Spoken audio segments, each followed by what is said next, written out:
മാറ്റിൻ്റെ വരാനിരിക്കുന്ന ഒരു അടിപൊളി എപ്പിസോഡിലേക്ക് എല്ലാവർക്കും സ്വാഗതം. അങ്ങനെ നമ്മൾ നന്ദു ആണെങ്കിൽ ആദർശിൻ്റെ അടുത്ത് നയനെ വിളിച്ച് പറഞ്ഞിട്ടുണ്ടായിരുന്നു നമ്മൾ അനിയെ അറസ്റ്റ് ചെയ്ത കാര്യം കേട്ടോ. അങ്ങനെ അവർ രണ്ടുപേരും കൂടെ പോലീസ് സ്റ്റേഷനിൽ എത്തുന്നുണ്ട് കേട്ടോ. അങ്ങനെ അവർ അവിടെ ചെല്ലുമ്പോഴത്തേക്ക് അവിടുത്തെ ASI ചോദിക്കുന്നുണ്ട്, ഇത് സാറിൻ്റെ അനിയനാണോ എന്ന് ചോദിക്കുമ്പം ആദർശ് പറയും അതേന്ന് പറയുമ്പോൾ പറയും ഈ അനിയനെ കൊണ്ട് SIക്കാണെങ്കിൽ ഭയങ്കര ബുദ്ധിമുട്ടും കാര്യങ്ങളുമാണെന്ന് പറയും കേട്ടോ. അപ്പോൾ SIക്ക് മാത്രമല്ല ഞങ്ങൾക്കും ഭയങ്കര ബുദ്ധിമുട്ടാണെന്നൊക്കെ ഇവർ പറയുന്നുണ്ട്. അങ്ങനെ ആദർശ് പറയുന്നുണ്ട് പിന്നെ അനിയടുത്ത് വരാൻ പറയുമ്പോഴത്തേക്ക് അനി ഇറങ്ങത്തില്ല. അനി പറയും ഞാൻ വരത്തില്ല എന്നൊക്കെ പറഞ്ഞ് വാശി പിടിച്ച് നിൽക്കുമ്പോഴത്തേക്ക് പറയും ഞാൻ തെറ്റ് ചെയ്തിട്ടുള്ളതാ, അതുകൊണ്ട് എന്നെ ഇവിടെ സ്റ്റേഷനിൽ ഇടണമെന്ന് പറയും. ഒരു ദിവസം എനിക്കിവിടെ കിടക്കണമെന്നൊക്കെ പറയുമ്പോഴത്തേക്ക് ആദർശ് പറയും നിൻ്റെ പേരിൽ കേസോ കാര്യങ്ങളോ ഒന്നും ചാർജ് ചെയ്തിട്ടില്ല, മര്യാദയ്ക്ക് നീ ഞങ്ങളെ കൂടെ വന്നില്ലെങ്കിൽ നിൻ്റെ ചെവിക്കുറ്റി അടിച്ച് കറക്കുമെന്ന് പറയും. അപ്പോൾ എന്നിട്ടും അനി പോകാൻ വേണ്ടി തയ്യാറാവത്തില്ല കേട്ടോ. കരീച്ച അനി വിചാരിക്കുന്ന ആ ഒരു ദിവസം അവിടെ സ്റ്റേഷനിൽ കിടന്നാൽ നമ്മളെ നന്ദുവിനെ കാണാമല്ലോ, ആ ഒരു ഉദ്ദേശം വെച്ചിട്ടാണ് നമ്മൾ ആ അനി പറയുന്നതിൻ്റെയും നയനയുടെ വാക്കേട്ട് നമ്മൾ അനിയാണെങ്കിൽ അവരെ കൂടെ പോകാൻ വേണ്ടി തയ്യാറായിട്ടുണ്ട് കേട്ടോ. അപ്പോഴത്തേക്ക് നമ്മൾ അനിയാണെങ്കിൽ അവിടെ എല്ലാം ഇങ്ങനെ നോക്കുന്നുണ്ട്. അപ്പോൾ നമ്മൾ ആദർശ് ചോദിക്കും നീ ആരെയും എങ്ങനെ നോക്കുന്നതെന്ന് ചോദിക്കുമ്പം അയ്യോ ആരെയും ഇല്ല, ഞാനിവിടെ SI സാറിനെ നോക്കിയതാണ്, SI സാർ ഇപ്പം നമ്മളെ മുമ്പിലോട്ടൊന്നും വരത്തില്ലല്ലോ എന്നൊക്കെ ഇങ്ങനെ പറയുന്നുണ്ട്. അപ്പോഴത്തേക്കും ഇപ്പം നമ്മൾ അനി പറയുന്നുണ്ട് ഓ ഇപ്പം അവർ വലിയ SI ഒക്കെ ആയി പോയില്ലേ, അപ്പം നമ്മളെ മുമ്പിലൊക്കെ വരാൻ വേണ്ടി അവർക്ക് ഭയങ്കര ബുദ്ധിമുട്ടും കാര്യങ്ങളൊക്കെ ആണെന്ന് പറയുന്നുണ്ട് കേട്ടോ. അപ്പോഴത്തേക്ക് നമ്മൾ നയനയും ആദർശും പറയുന്നുണ്ട് നിൻ്റെ അടുത്ത് പലവട്ടവും പറഞ്ഞിട്ടില്ലേ പിന്നെ നന്ദുവിൻ്റെ പിറക്കെ നടന്ന് നന്ദുവിനെ ശല്യം ചെയ്യരുതെന്ന് പറഞ്ഞിട്ടില്ലേ, അനാമികയുടെ കാര്യങ്ങൾ മാത്രം നോക്കി നിനക്ക് നടന്നാൽ പോരെ എന്നൊക്കെ ഇങ്ങനെ ചോദിച്ച് ഇങ്ങനെ വഴക്ക് പറയുന്നുണ്ട് കേട്ടോ. അവർ പോകാറിറങ്ങുന്ന സമയത്താണെങ്കിൽ നമ്മളെ നന്ദു ആണെങ്കിൽ അങ്ങോട്ട് വരുന്നുണ്ട് കേട്ടോ. അപ്പോഴത്തേക്ക് ഉടനെ അനി പറയുമോ വന്നല്ലോ, എന്നെ പിടിച്ചിവിടെ കൊണ്ടുവന്ന അവൾ വന്നിട്ടുണ്ടല്ലോ, ഇവിടെ ഞാൻ വന്നിട്ട് പോലും എൻ്റെ മുമ്പിലൊന്ന് വരെയോ ഞാൻ ഫോൺ വിളിച്ചാൽ പോലും ഒന്നും എടുക്കത്ത പോലും ഇല്ല എന്നൊക്കെ ഇങ്ങനെ പറഞ്ഞിട്ട് അനി ചോദിക്കുന്നത് എന്താ നിൻ്റെ ഉദ്ദേശം എന്ന് ചോദിക്കുമ്പോഴത്തേക്കും നന്ദു പറയുന്നുണ്ട് അതാ എനിക്കും തിരിച്ച് ചോദിക്കാനുള്ളത്, എന്താ നിൻ്റെ ഉദ്ദേശം എന്നൊക്കെ ഇങ്ങനെ ചോദിക്കും കേട്ടോ. അപ്പം ഇനി മേലെ എന്നെ ശല്യം ചെയ്താൽ ഉണ്ടല്ലോ എന്നൊക്കെ നമ്മളെ നന്ദു പറയുമ്പം അനി പറയും എന്താ ചെയ്യും, നീ എന്നെ പിടിച്ച് ഇവിടെ ലോക്കപ്പിലിടും, അതെനിക്ക് അത്രയ്ക്ക് സൗകര്യമാവും, എനിക്ക് നിന്നെ കണ്ടുകൊണ്ടിരിക്കാമല്ലോ എന്നൊക്കെ പറയും കേട്ടോ. അപ്പം നമ്മൾ നന്ദു പറയും നിൻ്റെ അടുത്ത് പറഞ്ഞിട്ടൊന്നും കാര്യമില്ല എന്നൊക്കെ ഇങ്ങനെ പറയുന്നുണ്ട്. നമ്മൾ ആദർശമാണെങ്കിൽ ബലം പ്രയോഗിച്ചിട്ട് നമ്മളെ അനിയെ പിടിച്ച് വണ്ടിയിൽ കയറ്റുന്നുണ്ട് കേട്ടോ. അപ്പോൾ ഇതൊക്കെ കാണുമ്പോഴത്തേക്കാണെങ്കിൽ നമ്മൾ നന്ദുവിനാണെങ്കിൽ നല്ല വിഷമമുണ്ട്, നമ്മൾ നന്ദുവിൻ്റെ കണ്ണൊക്കെ നിറയുന്നുണ്ട് കേട്ടോ. അങ്ങനെ അവർ നേരെ പിന്നെ അനന്തപുരിയിലേക്ക് പോകുന്നുണ്ട് കേട്ടോ. പോകുന്ന സമയത്താണെങ്കിലും നമ്മളെ ജയനും ദേവ്യാനിയാണെങ്കിൽ ആദർശും നയനയും എവിടെ പോയെന്ന് അറിയാൻ വയ്യാതെ അവരെ കാത്തവരവിടെ ഇരിപ്പുണ്ട്. നമ്മൾ ആദർശും നയനയും അനിയും കൂടെ അകത്തോട്ട് വരുന്നുണ്ട് കേട്ടോ. അപ്പോഴത്തേക്ക് ദേവ്യാനിയൊക്കെ പറയുന്നുണ്ട് നിങ്ങൾ എവിടെ പോയത്, എവിടെയെങ്കിലും പോകുന്ന സമയത്ത് നിങ്ങൾക്ക് പറഞ്ഞിട്ട് പൊയ്ക്കൂടെ, ഞങ്ങളിവിടെ നിങ്ങളെ കാത്തിരിക്കുക.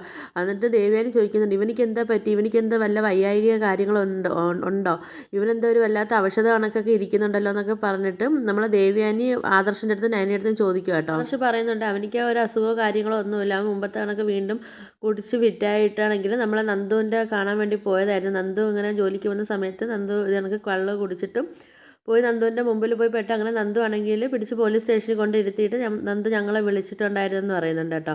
അങ്ങനെ ഞങ്ങൾ പോയി ഇവനെ കൊണ്ടുവന്നതാണെന്ന് പറയുമ്പോഴത്തേക്ക് ദേവ്യാനി ആണെങ്കിൽ ഒരുപാട് അടിച്ചിട്ട് ചോദിക്കുന്നുണ്ട് പിന്നെ നിൻ്റെ അടുത്ത് പലവട്ടം പറഞ്ഞിട്ടില്ലേ അനി പിന്നെ നന്ദുവിനെ ശല്യം ചെയ്യരുതെന്നൊക്കെ പറഞ്ഞിട്ടില്ലേ, പിന്നെ നീ എന്തിനാ അവളെ ശല്യം ചെയ്യാനൊക്കെ പോകുന്നതെന്നൊക്കെ ചോദിച്ചിട്ടും ദേവ്യാനിയും വഴക്ക് പറയുന്നുണ്ട്. പറയുന്ന സമയത്താണെങ്കിൽ നമ്മൾ അനിയാണെങ്കിൽ ഒന്നും മിണ്ടാതെ ഇങ്ങനെ തല കുളിച്ച് നിൽക്കുക. അങ്ങനെ ആദർശാണെങ്കിൽ അനിയും കൊണ്ട് റൂമിലോട്ട് പോകുന്നുണ്ട് കേട്ടോ. അങ്ങനെ നമ്മളെ ദേവ്യാനിയാണെങ്കിൽ നയൻ്റെ അടുത്ത് പറയുന്നുണ്ട് മോളെ നീ നന്ദുവിൻ്റെ അടുത്ത് പറയണം, ഇവൻ ഇനി എന്തൊക്കെ കാണിച്ചിട്ട് വന്നാലും ഇവൻ വിളിച്ചാലോ ഒന്നും നന്ദു ഫോൺ എടുക്കുകയോ ചെയ്യരുത്, ഇവൻ്റെ അടുത്ത് സംസാരിക്കുകയൊക്കെ ചെയ്യരുതെന്ന് പറയും. അപ്പം നമ്മൾ നയന പറയുന്നുണ്ട് അമ്മേ അത് ഞാൻ രണ്ടുപേർത്തും എപ്പോഴും ഉപദേശം കൊടുക്കുന്നതാണെന്നൊക്കെ പറഞ്ഞിട്ട് അപ്പം നമ്മൾ ജയം പറയും മോളെ ശരി എന്നാൽ മോള് പോയി കിടന്ന സമയം ഒരുപാടായെന്നൊക്കെ പറഞ്ഞിട്ട് അപ്പോൾ നമ്മൾ നയനയും പോകുന്നുണ്ട് കേട്ടോ. അപ്പോൾ നമ്മൾ ജയനാണെങ്കിൽ ദേവേൻ്റെ അടുത്ത് പറയുന്നുണ്ട് ആദർശ് എൻ്റെ അടുത്ത് പറഞ്ഞിട്ടുണ്ട് അനിയാണെങ്കിൽ ആദ്യമായിട്ട് സ്നേഹിച്ചൊരു പെണ്ണാണ് നമ്മളെ നന്ദു, പക്ഷേ ഇനി നന്ദുവിനെ മറക്കാനോ വയ്ക്കാനോ ഒന്നും പിന്നെ എനിക്ക് കഴിയുമെന്നൊന്നും തോന്നുന്നില്ല എന്നൊക്കെ ഇങ്ങനെ ദേവ്യാൻ്റെ അടുത്ത് പറയുന്നുണ്ട് കേട്ടോ.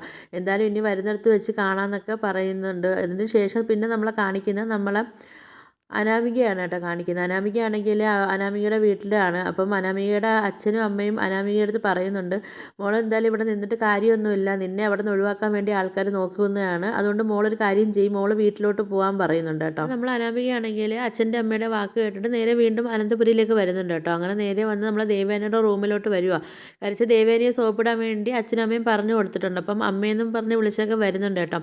അപ്പോഴത്തേക്ക് ദേവയാനി ചോദിച്ചിട്ടുണ്ട് ആ മോള് വന്നോ എന്ന് ചോദിക്കുമ്പോഴത്തേക്ക് അച്ഛനും അമ്മയൊക്കെ പറഞ്ഞതുകൊണ്ട് അമ്മയെ ഞാൻ വന്നത്, അല്ലെങ്കിൽ പിന്നെ ഞാൻ വരത്തില്ലായിരുന്നു, എൻ്റെ അടുത്തൊരു സ്നേഹവും കാര്യങ്ങളും ഉള്ള ആരും ഇവിടെ ഇല്ലല്ലോ, അനിയുടെ കാര്യം പിന്നെ പറയേണ്ട കാര്യമില്ലെന്ന് പറയുമ്പം നമ്മൾ ദേവയാനി പറയും മോളെ അതൊക്കെ ശരിയാവും. കാര്യം വെച്ചാൽ ഇതിന് മുമ്പ് ആദർശൻ നയനയും ഇതിനെയും കാട്ടി വലിയ പ്രശ്നങ്ങളായിരുന്നല്ലോ. പക്ഷേ ഇന്നിപ്പോൾ അവർ നല്ല രീതിയിലല്ലേ അവർ ജീവിക്കുന്നത്. പക്ഷേ അത് കണക്ക് മോളെയും അനിയുടെ ദാമ്പത്യ ജീവിതം നല്ലതുപോലെ പോകുമെന്നൊക്കെ പറയുമ്പോഴത്തേക്കും അതിന് മോള് വേണം മുൻകൈ എടുക്കാനെന്നൊക്കെ പറയുന്നുണ്ട് കേട്ടോ. അപ്പോഴത്തേക്കും നമ്മളെ ദേവയാനിക്കാണെങ്കിൽ മറ്റേ മുമ്പ് ഇവർ കൊണ്ട് കാണിച്ചൊരു പ്രോപ്പർട്ടി ഉണ്ട്. അപ്പോൾ അതിനെക്കുറിച്ച് കുറേ സംശയങ്ങളും കാര്യങ്ങളൊക്കെ ദേവയാനിക്കുണ്ട്. അപ്പോൾ അതൊക്കെ നേരെ നമ്മൾ അനാമിക എടുത്ത് ചോദിക്കണമെന്നൊക്കെ ഉള്ള ഒരു ഇത് കൊണ്ടിട്ട് നമ്മൾ ആ ദേവയാനിയാണെങ്കിൽ ആ കാര്യം എടുത്ത് ഇടുന്നുണ്ട് കേട്ടോ. ദേവയാനി പറയുന്നുണ്ട് മോളെ ഞാൻ മോളെ കാണാൻ വേണ്ടിയൊക്കെ ഇരുന്നതായിരുന്നു. കാര്യം ആ ഒരു പ്രോപ്പർട്ടി അന്നൊരു കണ്ണായ സ്ഥലം കൊണ്ട് ഞങ്ങളെയൊക്കെ കാണിച്ചില്ലേ, അപ്പോൾ അവിടെ വീട് വെക്കണമെന്നൊക്കെ മോളെ അച്ഛൻ പറഞ്ഞിട്ടുണ്ടായിരുന്നല്ലോ. അപ്പോൾ അതെന്തായി മോളെ എന്നൊക്കെ ചോദിക്കുമ്പോഴ സമയത്ത് നമ്മൾ അനാമികയാണെങ്കിൽ ആകെ പരുങ്ങി കളിക്കുക കേട്ടോ. അപ്പോൾ അനാമികയുടെ മുഖത്തെ എക്സ്പ്രഷനൊക്കെ നമ്മളെ ദേവയാനിക്ക് അറിയണമായിരുന്നു. അതുകൊണ്ടാണ് നമ്മളെ ദേവയാനി ആ കാര്യങ്ങളെടുത്ത് ഇട്ടത്. അങ്ങനെ ദേവയാനി ഇങ്ങനെ പറയുമ്പോഴത്തേക്ക് നമ്മൾ അനാമിക പറയുന്നുണ്ട് അത് പിന്നെ അമ്മേ അന്നൊക്കെ അനിക്കാണെങ്കിൽ എൻ്റെ അടുത്ത് വലിയ താല്പര്യങ്ങളും കാര്യങ്ങളും ഒന്നും ഇല്ലല്ലോ ഇപ്പം. അപ്പോൾ അതുകൊണ്ട് അച്ഛൻ അത് ഇങ്ങനെ പെൻഡിങ് വെച്ചിരിക്കുക എന്ന് പറയുമ്പോഴത്തേക്ക് ദേവയാനി പറയുന്നുണ്ട് അന്ന് ആ സ്ഥലങ്ങൾ മേടിക്കുന്ന സമയത്തും അനിയുടെ സ്വഭാവം ഇത് തന്നെ ആയിരുന്നല്ലോ. പക്ഷേ അപ്പോഴത്തേക്ക് പിന്നെ മോളെ അച്ഛൻ വീട് വയ്ക്കാൻ വേണ്ടിയൊക്കെ അത് വാങ്ങിച്ചിട്ടുണ്ടല്ലോ എന്നിങ്ങനെ പറയുമ്പോഴത്തേക്ക് നമ്മൾ അനാമികയ്ക്കാണെങ്കിൽ ഒന്നും മിണ്ടാൻ പറ്റുന്നില്ല. അപ്പോഴത്തേക്ക് നമ്മൾ ദേവയാനി പറയുന്നുണ്ട് ഒരു കാര്യം ചെയ്യുമ്പോൾ ആ സ്ഥലം എന്തായാലും ഒന്ന് നമുക്ക് പോയി ഒന്നും കൂടെ എനിക്ക് കാണണമെന്ന് ആഗ്രഹമുണ്ട്. മോളെ അച്ഛനെ കൊണ്ട് പറ്റിയില്ല എങ്കിൽ ഞാനും കൂടെ പൈസ ഇട്ട് സഹായിച്ചിട്ട് നമുക്ക് അവിടെ വീട് വയ്ക്കാമെന്നൊക്കെ ഇങ്ങനെ പറയുന്നുണ്ട് കേട്ടോ. അപ്പോഴത്തേക്ക് നമ്മൾ അനാമികയാണെങ്കിൽ ഒന്നും മിണ്ടാൻ പറ്റാതെ ഇങ്ങനെ പരുങ്ങി കളിച്ചുകൊണ്ടിരിക്കുക കേട്ടോ. അപ്പം നമ്മൾ ദേവയാനി പറയുന്നുണ്ട് എന്തായാലും കുഴപ്പമില്ല മോളെ നമുക്ക് എന്തായാലും ആ സ്ഥലമൊന്നും പോയി കാണാം, എനിക്ക് ഒരുപാട് ഇഷ്ടപ്പെട്ട സ്ഥലമാണെന്നൊക്കെ പറയും കേട്ടോ.